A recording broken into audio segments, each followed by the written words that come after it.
안녕하세요. 저희는 비슬고 창의융합 수학 동아리 수학입니다. 지금부터 저희가 하이포사이클로이드에 대해 소개하겠습니다. 먼저 하이포사이클로이드를 설명하기 전에 잠깐 사인, 코사인, 탄젠트에 대해 아시나요? 뭐죠? 사인은 빗변분의 높이, 코사인은 빗변분의 밑변, 탄젠트는 밑변분의 높이입니다. 이처럼 중학교 때 배운 삼각비의 특수각들은 영상에 나오는 것처럼 있습니다. 아하! 이 개념들이 하이포사이클로이드에 나온다고 합니다. 그럼 하이포사이클로이드에 대해 김정은, 금도윤이 소개해 드리겠습니다. 하이포사이클로이드에 대한 원리를 탐구해 보겠습니다. 먼저 삼각함수와 벡터라는 것을 공부하고 하이포사이클로이드의 정의 그리고 자취의 방정식, 성질을 공부한 다음에 마지막으로는 관련된 문제를 하나 풀어보도록 하겠습니다. 먼저 삼각함수의 정의인데요. 삼각함수라는 것은 이제 x축의 양의 방향을 시초선으로 잡았을 때 각 세타에 나타내는 동변과 반지름이 r인 단위원의 교점을 x, y라고 했을 때 사인 세타를 r분의 y, 코사인 세타를 r분의 x, 탄젠트 세타를 x분의 y로 정의하는 것입니다. 그 다음으로 삼각함수의 성질인데요. 간단히 살펴보면 사인과 코사인을 각각 제곱해서 더하면 결과는 항상 1이 되고요. 그리고 이제 파이를 180도라고 했을 때 사인과 코사인의 2n 파이 플러스 x를 하면은 다시 사인 x와 코사인 x가 됩니다. 이 소리는 사인과 코사인 주기가 2파이라는 소리인데요. 예를 들면은 사인에다가 2파이를 넣으면은 2파이가 사라져서 다시 사인 x가 된다는 소리와 같습니다. 그리고 사인 x 자리에 x 대신에 마이너스 x를 넣으면은 사인은 마이너스가 앞으로 튀어나와서 마이너스 사인 x가 되고요. 코사인 마이너스 x는 마이너스가 사라져서 코사인 x가 됩니다. 자, 이제 벡터라는 것은 벡터는 이제 크기와 방향을 가진 물리량으로서 시작점과 끝점이 있는데 시작점을 0,0으로 기준을 잡고 끝나는 점을 2,b라 했을 때 이 벡터는 a, b가 됩니다. 그리고 이제 벡터가 불밀 등장해서 a 벡터와 b 벡터가 있을 때 a 벡터와 b 벡터를 합한 벡터는 a 벡터의 시작점과 b 벡터의 끝나는 점을 이어준 것이 바로 a 벡터 플러스 b 벡터가 됩니다. 자, 이제 하이포사이클로이드가 뭐냐면은 하이포사이클로이드는 큰 원 안에서 작은 원을 굴렸을 때 작은 원 위의 정점이 그리는 자취를 말합니다. 자, 이제 하이포사이클로이드라는 도형이 나타나면은 자취의 방정식을 구해보도록 하겠습니다. 이 자취의 방정식을 점피라 하고 이 점피를 x, y라고 놓는다면 이 x, y를 이제 세타를 매개 변수로 하는 함수로 한번 표현해 보도록 하겠습니다. 지금 피해 좌표를 구해야 하는데 피해 좌표는 OP 벡터와 같고요. 이 OP 벡터는 OC 벡터와 CP 벡터의 합과 같습니다. 그리고 이 세타는 OC 벡터와 x축의 양의 방향이 이루는 각을 말합니다. 여기서 작은 원의 반지름과 큰 원의 반지름의 비율을 1대 k라고 했을 때 큰 원의 반지름은 작은 원의 반지름 곱하기 k가 됩니다. 먼저 OC 벡터를 a, b라고 구해볼 건데요. 이 a 값은 r 곱하기 k-1의 코사인 세타가 되고 b는 r 곱하기 k-1의 사인 세타로 표현할 수 있습니다. 잠깐 요약해보자면 OC 벡터를 이렇게 접점까지 연장했을 때 O에서 접점까지의 길이가 라지 r이고 이만큼 있으면 r이기 때문에 이 OC 벡터가 나타내는 길이가 라지 r-r이 되고 이것을 아까 삼각함수의 정의를 이용해서 대입해보면은 이러한 결과를 얻을 수가 있습니다. 그 다음으로 CP 벡터를 n,n이라고 하고 한번 구해볼 건데요. CP 벡터라는 것은 C를 원점으로 했을 때 P의 좌표인데 이때 m은 r 코사인 k-1의 세타 그리고 n 값은 마이너스 r 사인 k-1의 세타라고 표현할 수 있습니다. 잠시 요약해보면은 C를 원점으로 옮기고 이 P의 좌표를 구하기 위해서는 이 각도가 필요한데 이 각도를 오메가라고 하면은 이 P의 좌표는 코사인 오메가, 사인 오메가가 됩니다. 이때 오메가와 세타의 관계식을 잘 정리해서 구해보면은 오메가를 세타로 표현하고 그것을 다시 P의 좌표에 대입해 주시면 아까와 같은 이런 결과를 얻을 수가 있습니다. 자, 이렇게 OC 벡터와 CP 벡터를 이용해서 OP 벡터를 구했습니다. OP 벡터의 x좌표는 r 곱하기 k-1 코사인 세타 플러스 r 코사인 k-1 세타고요. y좌표는 r 곱하기 k-1 사인 세타 마이너스 r 사인 k-1의 세타라고 할 수 있습니다. 이제 이 세타의 각만 구해서 이 식에 대입만 해준다면 이제 전 P의 좌표를 구할 수 있습니다. 사이클로이드라는 도형의 성질을 알아보도록 하겠습니다. 아까 말했듯이 작은 원의 반지름과 큰 원의 반지름의 비를 1대 K라고 했을 때 이 K 값의 변함에 따라 하이퍼사이클로이드의 모양이 변하게 됩니다. 먼저 이 K가 자연수일 때를 살펴보도록 하겠습니다. 왼쪽 그림은 K가 3일 때의 모습이고 오른쪽 그림은 K가 5일 때의 모습인데, 일단 K가 자연수일 때는 이 하이퍼사이클로이드의 모든 도형이 완성될 때까지 원이 한 바퀴를 돌게 됩니다. 그리고 이때 이 하이퍼사이클로이드와 원이 만나는 점의 개수를 살펴보면은 K가 3일 때는 하나, 둘, 셋, 3개가 되는 것을 확인할 수 있고요. 그리고 K가 5일 때는 하나, 둘, 셋, 넷, 다섯 해서 5개인 것을 확인할 수가 있습니다. 즉 K가 자연수일 때는 이 K의 값과 뾰족점의 개수가 비슷하다는 것을 알 수가 있습니다. 그리고 왼쪽은 K가 4일 때고 오른쪽 그림은 K가 8일 때인데, K가 4일 때도 역시 뾰족점이 하나, 둘, 셋, 넷, 4개이고 K가 8일 때에는 뾰족점이 이렇게 8개인 것을 확인할 수가 있습니다. K는 P분의 Q이면 Q는 뾰족점의 개수, P는 작은 원의 모양을 완성할 때까지 큰 원을 회전한 횟수입니다. 예시로 K가 2.5일 때 2.5는 분수로 2분의 5이므로 뾰족점의 개수는 5개가 되고, 작은 원이 큰 원을 2바퀴 돌아야 이 사진의 별 모양이 완성이 됩니다. 또 다른 예시로는 K가 2.6일 때가 있는데 2.6이 분수로 5분의 13이므로 뾰족점을 13개 가지게 되고, 이 사진의 모양을 완성하기 위해서 작은 원이 큰 원을 5바퀴 돌아야 합니다. 다음으로는 K가 무리수일 때의 경우를 알아보겠습니다.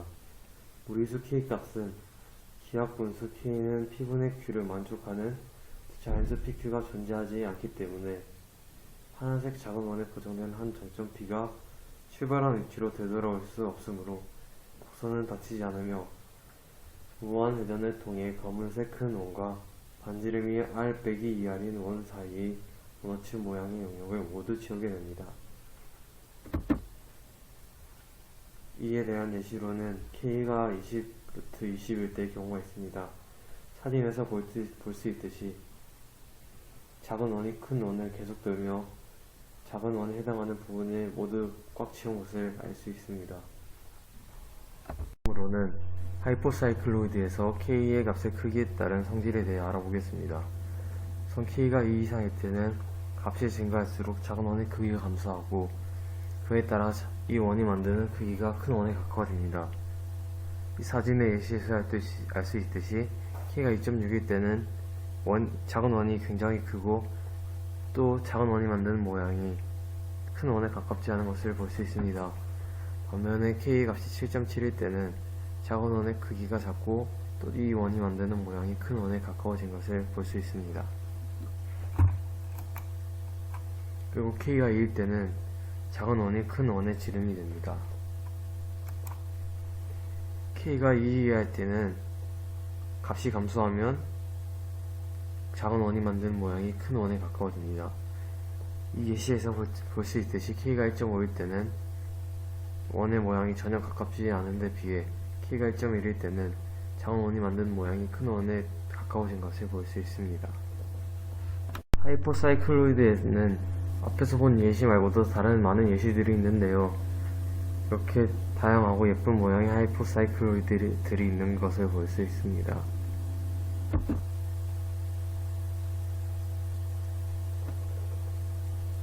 자, 이제 마지막으로 하이퍼사이클로이드와 관련된 문제를 풀어보도록 하겠습니다. 이 문제는 실제로 서울대학교 2006학년도 공대 정시 기출문제로 나왔던 문제입니다. 다음 그림과 같이 평면 위의 중심이 원점이고 반지름의 길이가 1인 고정된 원 T와 원 T의 안쪽으로 내접해서 구르는 원의 중심이 C 4분의 3,0이고 반지름의 길이가 4분의 1인 원 S가 있습니다. 이때 구르는 원 S 위에 한 점 P가 그리는 곡선의 자취에 대해서 다음 물음에 답하는 문제입니다. 양의 X축과 중심선이 이루는 각을 세타라 할 때 점 P의 자취를 세타에 관한 함수 P 세타로 나타내면 다음과 같다는 보이는 문제인데, P 세타는 코사인 세제곱 세타, 사인 세제곱 세타와 같음을 보여야 합니다. 이때 이 원 S가 그리는 자취는 하이퍼사이클로이드라는 것을 알 수가 있고, 작은 원의 반지름이 4분의 1, 큰 원의 반지름이 1이므로 아까 K 값이 4인 것을 알 수가 있습니다. 문제에 대한 풀이를 간단히 해보면은 지금 이 P의 좌표를 구하는 것이 우리의 목적인데, P의 좌표를 X, Y라고 두고 해보겠습니다. 이때 P의 좌표는 OP 벡터와 같습니다. 그리고 아까 배웠던 벡터의 합을 이용해서 이 OP 벡터라는 것은 이 원의 중심을 C라고 했을 때 OC 벡터 플러스 CP 벡터라고 할 수가 있습니다. 자, 여기서 P에서 새로운 접점까지의 거리와 그리고 새로운 접점에서 옮겨진 P까지의 거리가 같음을 알 수가 있습니다. 이를 식으로 표현해보면은 P에서 새로운 접점까지의 거리는 큰 원의 반지름이 1이므로 1 곱하기 세타가 돼서 이를 세타라고 할 수 있고요. 그리고 이 작은 원의 호의 길이는 중심각을 예를 들어 알파라고 하면은 이 길이는 반지름이 4분의 1이기 때문에 4분의 1 알파라고 할 수 있고, 얘가 세타가 됩니다. 여기서 알파는 4세타라는 것을 얻을 수가 있습니다. 근데 이때 C에서 X축에 평행한 직선을 그었을 때 이 각이 세타가 되므로 알파가 4세타면 이 각도는 자연스럽게 3세타가 되는 것을 알 수가 있습니다. 하이퍼사이클로이드의 정의에 대한 설명을 들었는데요. 이 개념을 이용한 만들기가 있다고요? 하이퍼사이클로이드를 이용하여 드림캐쳐를 만들 수 있다고 하는데요. 지금부터 이태희 장효비가 드림캐쳐를 만드는 과정을 보여드리겠습니다. 준비물은 링, 볼체인, 테슬, 풀리 매듭실, 스웨이드 끈, 징글벨이 있습니다. 링에 스웨이드 끈을 빈틈없이 겹치지 않게 감아줍니다.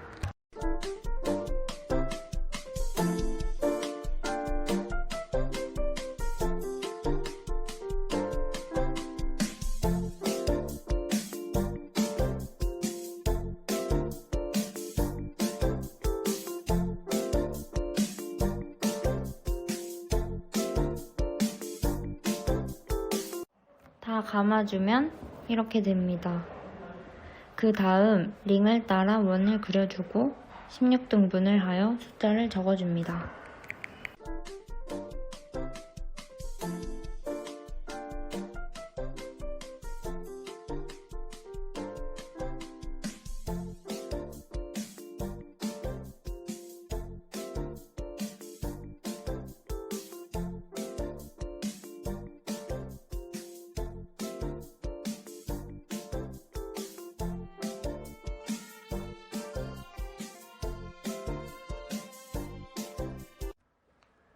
삼 번 지점에서부터 7씩 더해서 다시 3번 지점이 올 때까지 매듭을 지어주어야 합니다.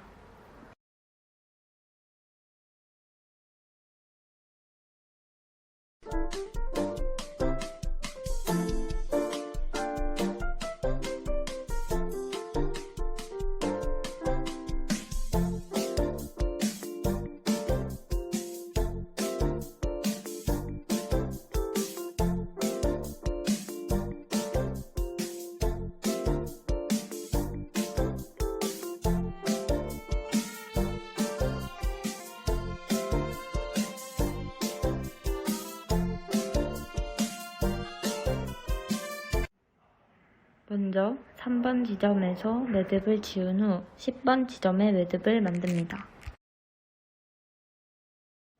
매듭실을 링의 위에서 아래로 한번 감은 후 시계 방향으로 끝을 빼냅니다. 링의 안에서 밖으로 매듭실의 끝을 빼내 감고 만들어진 구멍의 끝을 빼냅니다.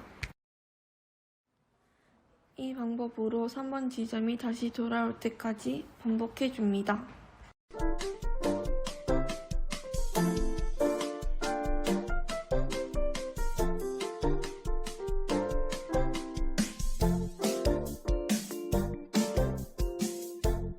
지점에서 매듭을 지을 때 징글벨을 넣어주면 이렇게 완성이 됩니다. 그리고 이 태세가 볼체인을 연결시켜주면 하이포사이클로이드를 이용한 드림 객저가 완성됩니다.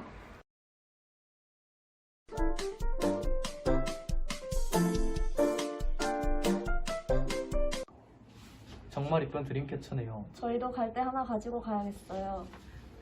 지금까지 비슬고 창의유학 수학 동아리 4개 나연욱 유수연이었습니다. 경청해 주셔서 감사합니다.